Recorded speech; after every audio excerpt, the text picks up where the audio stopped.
Tirmidhi की रिवायत है, बनी इसराइल में एक नौजवान था किफल, रोजाना नई लड़की अपने कमरे में लाता था। शराब और लड़की उसकी जिंदगी थी। एक रात एक लड़की को लेकर आया। 60 दिनार पाकिस्तान का 12 लाख रुपया बनता है और आपका 1 लाख बनता है।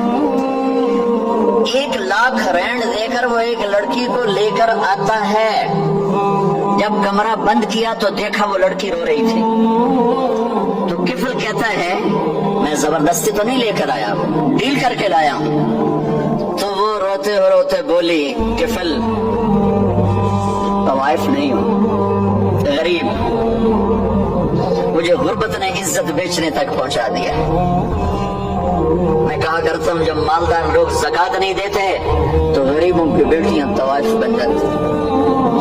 जब मालदार लोग अपने जन्नत बना दुनिया को जन्नत बनाते हैं और गरीबों को भूल जाते हैं तो गरीबों की बेटियों की इज्जत यूं नीलाम होती है। वो सारी जिंदगी के लिए तवाइफ का दाग अपने माथे पे लेती हैं और जिंदगी भर इज्जत का एक लम्हा नहीं गुजार सकती। और तवाइफों से खेलने वाले वो वैसे ही मिस्टर रहते हैं, वो वैसे ही हिज हाइनेस रहते हैं, वैसे ही योर ऑनर रहते हैं। एक बच्ची की इज्जत बर्बाद हो गई और इस खबीस की इज्जत वैसे के वैसे है। इसलिए तो मेरे अल्लाह ने क़यामत का दिन रखा है, इसलिए तो मेरे अल्लाह ने क़यामत का दिन रखा है।